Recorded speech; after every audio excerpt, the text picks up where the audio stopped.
তুমি আসবে বলে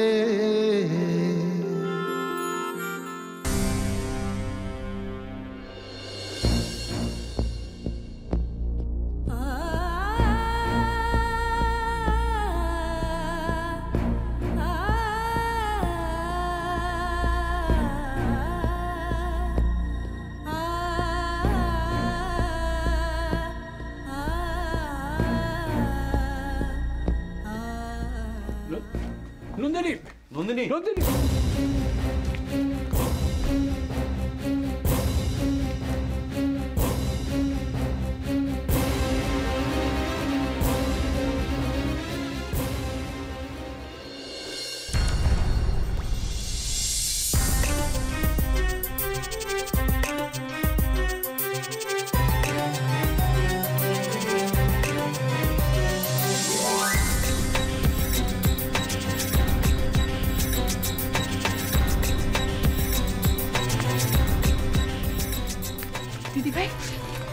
দিদিভাই অনেক বলছিল তুমি নাকি বাড়ি ছেড়ে চলে গেছিলে। দিদিভাই দিদিভাই নিনি নিনি দিদিভাই বলবে তো, কিছু বলছো না কেন? মিসেস রূপাঞ্জনা দেবরায়কে খুন করার অপরাধে শিল্পপতি রাহুল দেবরায়কে পুলিশ অনেকদিন ধরেই খুঁজছিল। পুলিশের চোখে ধুলো দিয়ে তিনি অনেক দিন ফেরার ছিলেন, কিন্তু অবশেষে পুলিশের জালে ধরা পড়লেন শিল্পপতি রাহুল দেবরায়। তাকে আদালতে হাজির করা হয়। আদালত তাকে ফাঁসির হুকুম দিয়েছে।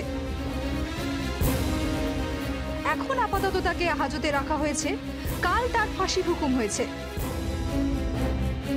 রাহুল দেবরায়কে বারবার বলা সত্ত্বেও কোনো রকম আইনি সাহায্য নিতে তিনি সম্পূর্ণভাবে অস্বীকার করেছেন।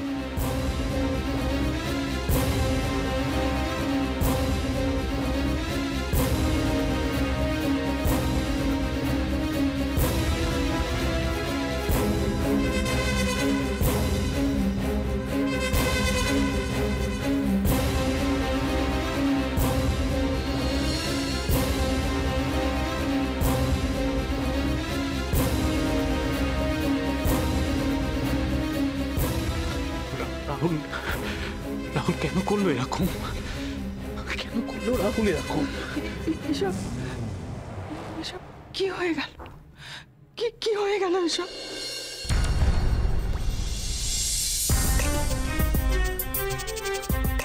সব সব ছারখার হয়ে গেল, সব ছারখার হয়ে গেল। দাদাভাইকে বাঁচাতে পারলাম না দিদিভাই, আমরা হেরে গেলাম। কিচ্ছু হবে না রাহুল, রাহুলের কিচ্ছু হবে না।